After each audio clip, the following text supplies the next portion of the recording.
আন্তর্জাতিক বিভিন্ন গণমাধ্যমে গুরুত্বের সাথে স্থান পেয়েছে বাংলাদেশের চলমান কোটা সংস্কার আন্দোলন। গণমাধ্যমের পাশাপাশি আন্তর্জাতিক মানবাধিকার সংস্থাও বাংলাদেশের ছাত্রছাত্রীদের এই কোটা বিরোধী আন্দোলন নিয়ে উদ্বেগ প্রকাশ করেছে।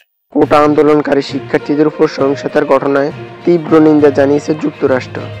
সরকারি চাকরি নিয়োগ কোটা ব্যবস্থাপনার যৌক্তিকতা সংস্কারের দাবিতে উত্তাল হয়েছে বাংলাদেশ। প্রায় 1.5 সপ্তাহ ধরে রাজধানী বিভিন্ন শহরগুলোতে সড়ক অবরোধ ও বিক্ষোভের মতো সমাবেশ বিভিন্ন স্থানে কর্মসূচি পালন করছে শিক্ষার্থীরা। এতদিন পর্যন্ত শান্তিপূর্ণ আন্দোলন হলেও গত 2 দিন ধরে সহিংসতার শিকার হচ্ছে শিক্ষার্থীরা। শিক্ষার্থীদের আন্দোলনে হামলার বিভিন্ন ঘটনা উদ্বিগ্ন প্রকাশ করেছে যুক্তরাষ্ট্র। গেল কয়েকদিন ধরে কোটা সংস্কারের আন্দোলন উত্তাল বাংলাদেশ। সরকারি চাকরির কোটা আন্দোলন সংস্কারের দাবিতে রাজধানী সহ দেশের বিভিন্ন স্থানে ঘটেছে সংঘর্ষের ঘটনা। এই ঘটনা উদ্বিগ্ন জানিয়েছে যুক্তরাষ্ট্র। আজ সকালে মার্কিন পররাষ্ট্র দপ্তরের নিয়মিত ব্রিফিংয়ে এক জবাবে এই সকল কথা জানিয়েছেন জাতীয় সংঘের মুখপাত্র ম্যাথিউ মিলার। বাংলাদেশের এই আন্দোলন যুক্তরাষ্ট্র নজর রাখছে বলে জানিয়েছেন ম্যাথিউ মিলার। ঢাকা ও বাংলাদেশের বিভিন্ন জায়গায় ব্যাপক ছাত্র ক্ষোভের শত শত আহতের রিপোর্টও সম্পর্কে সচেতন রয়েছেন এবং পর্যটন করছেন বলে জানিয়েছেন মার্কিন পররাষ্ট্র দপ্তরের মুখপাত্র। তিনি আরও বলেন, মত প্রকাশের স্বাধীনতা শান্তিপূর্ণ সমাবেশে যে কোনো বিকাশমান ও গণতন্ত্রের অপরিসীম উপাদান। আমরা শান্তিপূর্ণ প্রতিবাদকারীদের বিরুদ্ধে যে কোনো সহিংসতার নিন্দা জানাচ্ছি। একই সাথে সহিংসতার শিকার হয়েছে তাদের প্রতি আমাদের সমবেদনা জানাচ্ছি।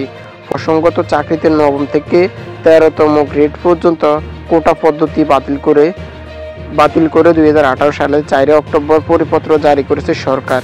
এরই পরে 2024 সালে শেখ হাসিনা সরকার আবারও এই কোটা ব্যবস্থা চালু করার পরবর্তীতে শিক্ষার্থীরা মাঠে নামে এবং আন্দোলনে জড়িয়ে পড়ে। একই পর্যায়ে পুলিশের সাথে শিক্ষার্থীদের মধ্যে সংঘর্ষের মতো ঘটনা ঘটে। এখন পর্যন্ত প্রায় বাংলাদেশের মধ্যে 200-এরও অধিক শিক্ষার্থী আহত হয়েছে। গুরুতর অবস্থায় শিক্ষার্থীরা সারোয়ার উদ্দিন হসপিটাল সহ বিভিন্ন স্থানে ইতিমধ্যে চিকিৎসা নিচ্ছেন এবং তাদের স্মরণে নেমে এসেছে তাদের পরিবারে কান্নার ঢল। যদিও শিক্ষার্থীদের হুমকি দিয়েছে বাংলাদেশের প্রধানমন্ত্রী শেখ হাসিনা, কোটা বিরোধী আন্দোলন না সরানো পর্যন্ত তারা মাঠ থেকে উঠবেন না। এখন কথার বিষয় হচ্ছে, জাতীয় সংঘের মুখপাত্র যে কথাটি বলেছে সেটি আসলে তারা কোনো পদক্ষেপ নেবে কিনা এখন এটাই দেখার বিষয়। যদিও শিক্ষার্থীরা কঠোর আন্দোলনের হুঁশিয়ারি দিয়েছেন এবং 24 ঘন্টার আলটিমেটাম দিয়েছেন। দেখা যাক শেষ পর্যন্ত কি হয় এই আলটিমেটামের।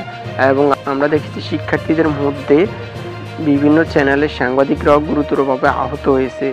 যদিও শিক্ষার্থীরা বলছে এই সকল কিছু তারা হামলা স্বীকার করেনি এবং ছাত্রলীগ আক্রমণ করেছে হেলমেট পরে, এমনটাও জানিয়েছেন অনেক শিক্ষার্থীরা। তো কোটা বিরোধী আন্দোলনে আপনার মূল্যবান মতামত কমেন্ট বক্সে অবশ্যই জানিয়ে দিতে পারেন।